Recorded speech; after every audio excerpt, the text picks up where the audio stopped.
Era una noche de verano en Charlotte.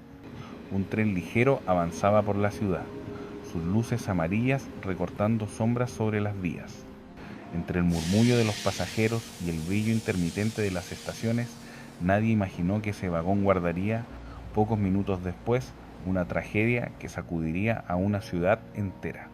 Ella se llamaba Irina Zarutska, una joven refugiada ucraniana de apenas 23 años que había venido a Estados Unidos buscando seguridad y un futuro lejos de la guerra. Irina nació el 22 de mayo de 2002 en Kiev, Ucrania. Se graduó en arte y restauración en el Synergy College de Kiev. 6 meses después de la invasión rusa, en 2022, huyó de Ucrania junto a su madre, su hermana y su hermano. Se estableció en Charlotte, donde estudió en el Rowan Cabarrus Community College con la esperanza de convertirse en asistente veterinaria. Según su obituario, amaba la escultura y diseñar ropa única y ecléctica.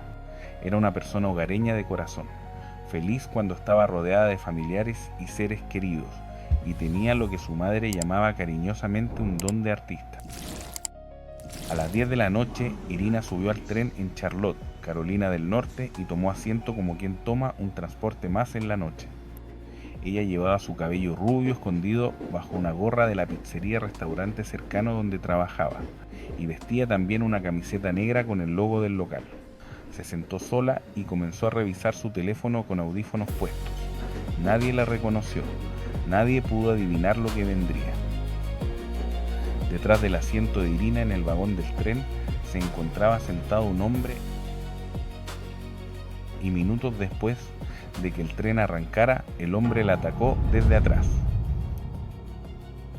Las imágenes de las cámaras de seguridad, que luego se harían públicas, muestran el gesto frío, casi mecánico, la mano que saca un cuchillo plegable, el golpe, la confusión que estalla en gritos. Irina recibió varias heridas, cayó en el piso del coche junto a un rastro de sangre. Pasajeros gritaron, otros se acercaron a ayudar. En cuestión de 2 minutos, el agresor salió del tren y fue detenido en la plataforma por la policía. El hombre arrestado fue identificado como de Carlos Brown Jr., de 34 años. La policía lo detuvo en la misma estación tras abandonar el tren. En el proceso fue trasladado a un hospital por una herida en la mano. La policía halló un cuchillo plegable en la escena. Brown quedó inmediatamente en custodia y las autoridades comenzaron una investigación que en pocos días derivó en cargos estatales y federales. La historia de Brown no empezó esa noche. Documentos y reportes judiciales muestran un largo historial de choques con la ley, años de arrestos por distintos delitos y episodios documentados de problemas de salud mental. Brown había sido arrestado previamente 14 veces y condenado por hurto, allanamiento y robo con arma peligrosa. Pasó más de 5 años en prisión por el cargo de robo. Durante la última década su nombre aparece en causas y detenciones, y hubo momentos en que fue internado por problemas psiquiátricos. Expertos y reportes señalan que en ocasiones anteriores hubo señales de alarma que no se tradujeron en tratamiento sostenido ni en medidas de contención eficaces. Hay preguntas que se repiten. ¿Por qué un hombre con ese historial estaba en la calle aquella noche? ¿Hubo oportunidades perdidas para evitar esta tragedia? Días después del arresto, circuló un audio de una llamada telefónica que Brown hizo a su hermana. En esa conversación que la prensa difundió, el acusado intentó justificar lo ocurrido con frases fragmentadas y delirantes. Brown, además, dijo: "Me lastimé la mano al apuñalarla, yo ni la conocía, ella me estaba leyendo la mente, había sustancias en mi cuerpo". Si bien esta es una conversación que no aporta respuestas sobre el motivo real, sí arroja luz sobre el estado mental del acusado y el drama de una familia que ve el colapso de un ser querido convertido en noticia. Según su hermana, después de salir en libertad, en 2020 ya no parecía ser el mismo. La hermana, en entrevistas públicas, describió años de deterioro en su hermano: aislamiento, voces, convicciones paranoides sobre microchips y conspiraciones. Dijo también que había pedido ayuda antes, que intentó internarlo sin poder conseguir un tratamiento prolongado. Empezó a decir cosas extrañas, relató su madre a una televisora reconocida de Charlotte. Decía que no estaba en su cuerpo. De repente, Brown tenía dificultades para mantener conversaciones simples, contó su hermana a un medio reconocido, CNN. No podía conservar un empleo y en ocasiones se tornaba agresivo. La familia intentó conseguir ayuda para sus problemas de salud mental, pero los intentos fracasaron. Brown fue diagnosticado con esquizofrenia. Sin embargo, no pudo ingresarlo en una institución. La muerte de Irina no quedó encerrada en Charlotte. Las imágenes del ataque recorrieron redes y noticieros y políticos de todo el país respondieron. El caso fue utilizado en debates sobre seguridad en el transporte público, la salud mental y la política criminal.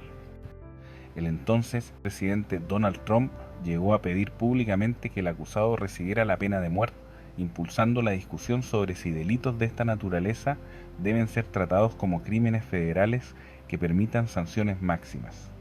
Carolina del Norte y todos los estados necesitan ley y orden, y solo los republicanos lo pueden hacer cumplir, dijo el presidente Donald Trump en Truth Social, describiendo a Brown como un delincuente profesional.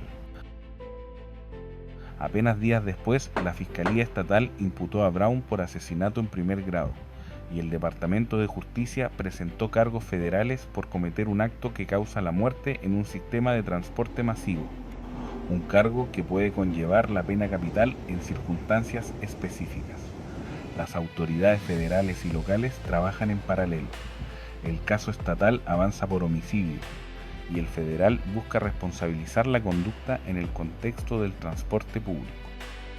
En audiencia preliminar, se ordenó que Brown fuera evaluado para determinar su competencia mental antes de enfrentar un juicio. Mientras tanto, permaneció detenido sin posibilidad de fianza. La investigación incluyó el análisis de las grabaciones y la recolección de pruebas forenses del lugar. Finalmente, el asesino de la refugiada ucraniana Irina Zarutska de Carlos Brown Jr. en Charlotte, Carolina del Norte, fue condenado a pena de muerte. De Carlos Brown Jr., de 34 años, el hombre con un extenso historial criminal y problemas de salud mental, fue condenado a muerte por el asesinato de la refugiada ucraniana Irina Zarutska, de 23 años, ocurrido en agosto de 2025 en un tren de Charlotte, Carolina del Norte. Brown, quien apuñaló a Zarutska en un ataque aleatorio y sin provocación captado en video, se derrumbó visiblemente al escuchar la sentencia del juez. La familia de Irina, que había huido de Ucrania en busca de refugio, quedó devastada. Sus allegados publicaron mensajes de amor y de dolor.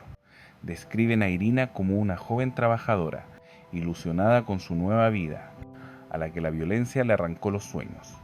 En Charlotte se realizaron vigilias y murales en su memoria.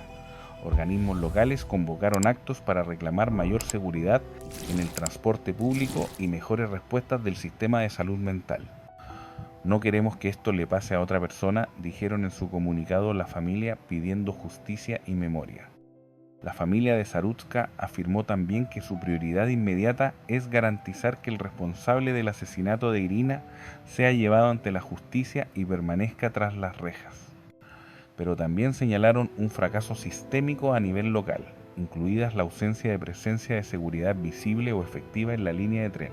En este comunicado aseguró estar comprometida a garantizar que esto nunca vuelva a ocurrir. Irina vino aquí en busca de paz y seguridad y en cambio le arrebataron la vida de la forma más horrenda, señaló el comunicado. La familia exige una investigación completa sobre las circunstancias que llevaron a la muerte de Irina, incluidas las fallas en los protocolos de seguridad y en el sistema de transporte público. Este caso encierra varias preguntas que no son solo legales, sino morales y sociales. Por un lado, la violencia al azar. Una joven que huía de la guerra y buscaba una vida segura, muerta en un vagón de tren. Por otro, las fallas del sistema. Un sujeto con antecedentes y problemas psiquiátricos que por diversos motivos no quedó sometido a un tratamiento sostenido o a una medida que hubiera evitado que acabara en la calle. No es fácil responder si una vida inocente podría haberse salvado con un giro de procedimiento o con una política diferente. Lo cierto es que hoy la ciudad discute transporte seguro, fiscalía y leyes de excarcelación, y la nación discute también la atención a la salud mental y la responsabilidad del Estado en prevenir tragedias. En medio de ese análisis hay un nombre humano, Irina. Su historia reclama algo simple y urgente: más prevención, más redes para personas con enfermedades mentales y una mirada humanitaria para quienes llegan buscando refugio. Las noticias pasan, los debates se acaloran y con el tiempo aparecen otras tragedias. Pero detrás de cada titular hay una vida cortada, amigos, padres, una familia que llora.